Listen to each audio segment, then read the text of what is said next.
Hello guys, hope you guys are doing very well. इस video में हम करने वाले हैं ऐसे 260 एंड ऐसे 265। तो देखना ध्यान से, ऐसे 260 क्या है और ऐसे 265 क्या है। ऐसे 260 है अपना communication with the those charge with governance. ऐसे 260 बात करता है कि ऑडिटर को हर एक टाइम पे मैनेजमेंट के साथ कम्युनिकेट करना चाहिए। अब क्यों करना चाहिए? ताकि जो उनके बीच की मिसअंडरस्टैंडिंग्स है, जो कम्युनिकेशन गैप्स है, वो खत्म हो सके। तो ये हम शुरू करते हैं ऐसे 260। Communication from auditor is important with those charged with governance and effective two-way communication is important in assisting। सबसे पहले से शुरू किया है कि ऑडिटर का और मैनेजमेंट का कम्युनिकेशन होना चाहिए। और कम्युनिकेशन होगा तो किन किन चीजों में असिस्ट करेगा? पहला, मैटर्स को अंडरस्टैंड करने में हेल्प करेगा। दूसरा, अगर ऑडिटर को टीसीडब्ल्यूजी से कोई इंफॉर्मेशन चाहिए हो जो ऑडिट के लिए रेलिवेंट हो, तो इंफॉर्मेशन भी उससे वो ऑब्टेन कर सकता है। And third one, fulfilling the responsibility to oversee the FR process, they will reducing the risk of material misstatement। Communication करने से हमें पता चल जाएगा कि जो मैनेजमेंट की रिस्पॉन्सिबिलिटीज की एफएस प्रिपेयर करने के लिए वो उन्होंने पूरी करी है या नहीं करी है। अब हु आर टीसीडब्ल्यूजी? कौन होता है टीसीडब्ल्यूजी? जो स्ट्रेटेजिक डायरेक्शन देते हैं एंटिटी को, डिसीजन मेकिंग जिनके हाथ में होती है, फाइनेंशियल रिपोर्टिंग प्रोसेस को ओवरसी करते हैं, लॉ एंड रेगुलेशन को कंप्लाई करना है वो देखते हैं, गवर्नेंस पॉलिसीज जो देखते हैं वो होता है हमारा TCW G, in short top level of management. Okay.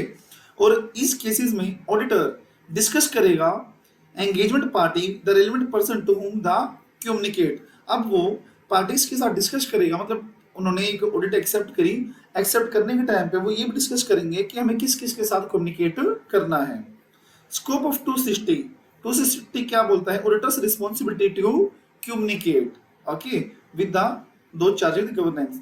अब 260 के अकॉर्डिंग ऑडिटर के ऑब्जेक्टिव क्या है? कम्युनिकेट करना गवर्नेंस को। क्या कम्युनिकेट करना?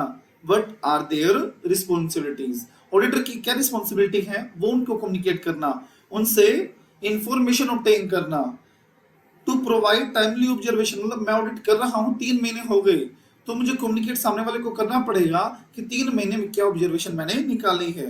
और to establish the effective two way communication channel, कि मुझे अगर कम्युनिकेशन गैप कम करना हो और उनके साथ एक डिस्कशन एस्टेब्लिश करना हो तो मुझे कम्युनिकेशन करना पड़ेगा। अब matters to be communicated by the auditor. अब कौन कौन से मैटर्स ऐसे हैं जो ऑडिटर मैनेजमेंट के साथ कम्युनिकेट करेगा? एक तो मैंने अभी ऊपर पढ़ा ऑडिटर्स रिस्पॉन्सिबिलिटी। ऑडिटर की क्या रिस्पॉन्सिबिलिटी है, या फिर ऑडिटर ये बताएगा कि हमारी एफएस को लेके ऑडिट के दौरान हमारी ये रिस्पॉन्सिबिलिटीज रहेगी कि हम ओपिनियन देंगे। ओके। और ऑडिटर मैनेजमेंट को बताएगा कि हम लोग ऑडिट कर रहे हैं, बट इससे आपकी रिस्पॉन्सिबिलिटी कम नहीं हो जाएगी। आपको जो एफआईआर बनानी है वो एफएस आप बनाओगे ही बनाओगे हर हालत में। ओके, मतलब हमारा काम सिर्फ ऑडिट करना है, बनाना आपका काम है। ओके, मतलब ऑडिट हमारे करने से आपकी जितनी भी रिस्पॉन्सिबिलिटीज है वो बिल्कुल भी खत्म नहीं होगी। Plan scope and timing of audit, कब हमें ऑडिट करनी है, किस टाइम पे करनी है, कहां तक हम ऑडिट करेंगे, वो सारी चीज कम्युनिकेट करनी पड़ेगी। और सिग्निफिकेंट फाइंडिंग्स, ऑडिट के दौरान जो भी उसको ऑब्जर्वेशंस मिली है, जो भी उसको इंपॉर्टेंट फाइंडिंग्स मिली है, वो भी उसको कम्युनिकेट करनी पड़ेगी। जैसे auditors view about the accounting policies and practices, auditor का अकाउंटिंग पॉलिसीज के ऊपर क्या व्यू है वो बताना पड़ेगा। उसने ऑडिट के दौरान क्या डिफिकल्टीज देखी हैं, क्या डिफिकल्टीज उसने फेस करी है एविडेंसेस लेते टाइम, तो वो कम्युनिकेट करेगा। सिग्निफिकेंट मैटर जो अराइज हुए हैं वो कम्युनिकेट करेगा। रिटर्न रिप्रेजेंटेशन मांगेगा उनसे। और ऐसे सर्कमस्टांस अगर कोई सामने आए हैं जो कि ऑडिटर्स रिपोर्ट को अफेक्ट करते हैं, तो वो भी मुझे यहाँ पे मेंशन करने पड़ेंगे। और any other significant matters. Okay, तो ये चीज है जो मुझे कम्युनिकेट करने पड़ेंगे। ध्यान रखना, क्वेश्चन आ सकते हैं इस पे। ये जो टाइटल है वो है हमारा मैटर्स। ओके, कि कौन कौन से ऐसे मैटर्स हैं जो मुझे कम्युनिकेट करने पड़ेंगे। उसके बाद communication of auditors independence in case of listed entity. यहाँ पे क्या बोला गया है कि पहली बात तो अप्लाई किसके ऊपर है? सिर्फ और सिर्फ लिस्टेड एंटिटी के केस में। कि लिस्टेड के केस में जो हमारा ऑडिटर है उसको इंडिपेंडेंस के लिए कुछ कन्फेशन मैनेजमेंट को देने हैं।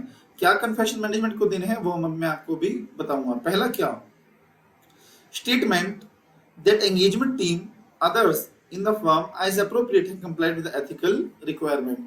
ऐसे ऑडिटर स्टेटमेंट कम्युनिकेट करेगा कि कि मैं और मेरी जितनी भी टीम है वो सब एथिकली इक्विप्ड हैं, मतलब जितनी भी एथिकल रिक्वायरमेंट है वो सारे की सारी हमारे एंटिटी में है। जैसे इंडिपेंडेंट है, ऑब्जेक्टिव है, प्रोफेशनल बिहेवियर है, कॉम्पिटेंट है, ड्यू केयर है, बिहेवियर है, वो सब कुछ इंक्लूड करेंगे वो उसमें। और दूसरा, कोई भी रिलेशनशिप क्लाइंट के बीच में और ऑडिटर के बीच में एस्टेब्लिश्ड है पहले से ही, तो वो यहाँ पे डिस्क्लोज करेंगे। ओके, और क्या सेफगार्ड उन्होंने थ्रेट रिमूव करने के लिए लगाए हैं, वो थ्रेट्स भी डिस्क्लोज करेंगे और उनके ऊपर के सेफगार्ड्स भी वो डिस्क्लोज करेंगे। और कम्युनिकेशन प्रोसेस क्या रहेगी, टाइमली बेसिस पे करना है और रिटर्न में करना है। ओके, अब उसके बाद ऑडिट से evaluate whether two-way communication between the auditor and TCWG has been adequate. If it does not, the auditor shall evaluate the effect. तो ऑडिटर की रिस्पॉन्सिबिलिटी बनती है कि वो चेक करे कि सही से टू वे चैनल एस्टेब्लिश हुआ है या नहीं हुआ है। नहीं हुआ है, कम्युनिकेशन नहीं हो पा रहा, तो उसका इफेक्ट ऑडिटर डिटरमाइन करेगा। और डॉक्यूमेंटेशन का क्या मतलब है यहाँ पे कि जितने भी मैटर्स कम्युनिकेट किए हैं ऑडिटर ने, उन सबको वो डॉक्यूमेंट करके रखेगा फॉर फ्यूचर ऑडिट्स।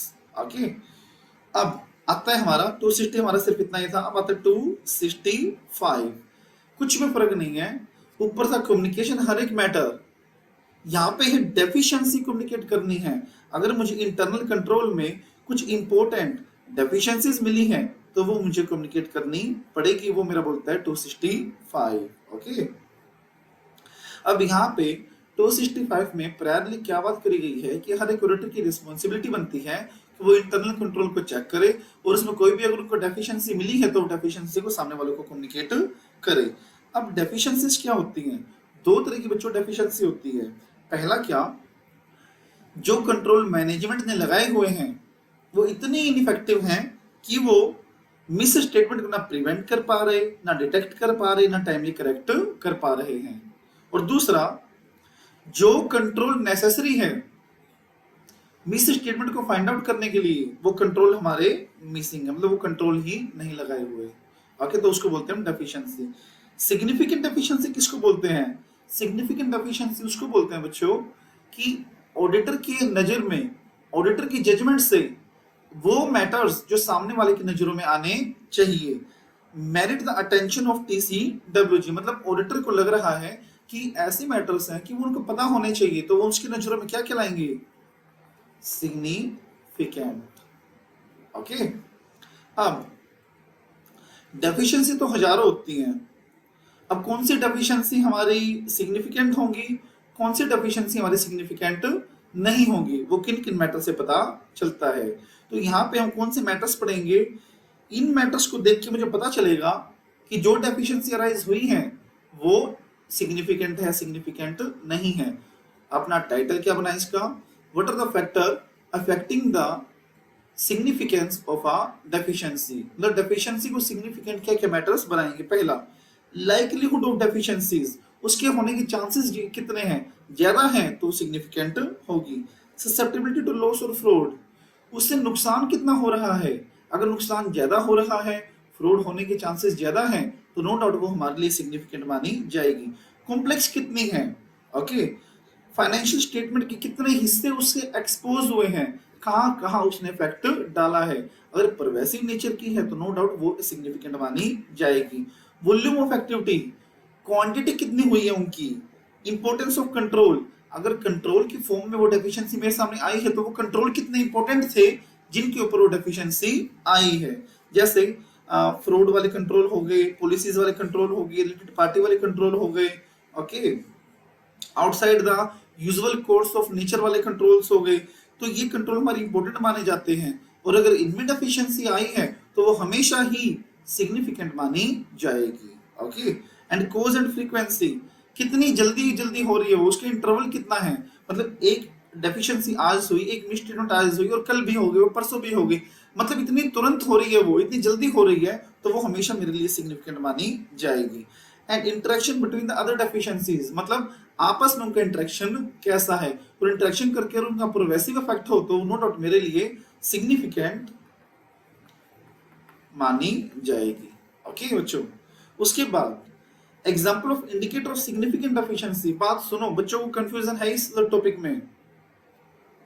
इस सुपर वाले कंसेप्ट क्या था कि कौन सी डेफिशिएंसी को हम सिग्निफिकेंट मानेंगे, उसके फैक्टर क्या हैं, मतलब किसी डेफिशिएंसी को सिग्निफिकेंट मानने के लिए क्या क्या फैक्टर्स हम देखेंगे, और ये है सिग्निफिकेंट डेफिशिएंसी इटसेल्फ।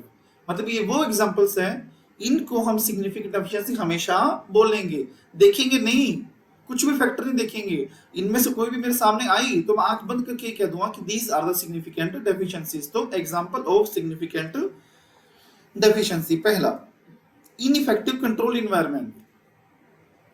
अब मुझे क्या लग रहा है कि जो मैनेजमेंट के कंट्रोल लगाए गए हैं बहुत अच्छे लगाए गए हैं, बट उनका इन्वायरमेंट बेकार है, मैनेजमेंट में से कोई भी पर्सन उनको फॉलो नहीं कर रहा है। दूसरा, मैनेजमेंट फ्रॉड में इंक्लूड है।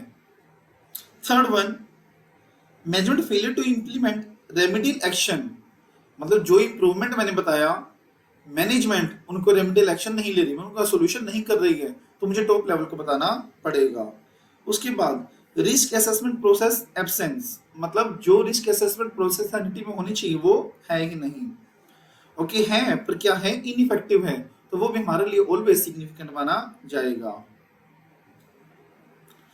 अब रिस्क मैनेजमेंट पॉलिसी है भी इनइफेक्टिव का मतलब क्या है कि रिस्क जो उनके सामने आ रहा है वो उसको रिस्पॉन्स बिल्कुल भी नहीं दे रहे हैं, तो वो भी मेरे लिए हमेशा सिग्निफिकेंट मानी जाएगी।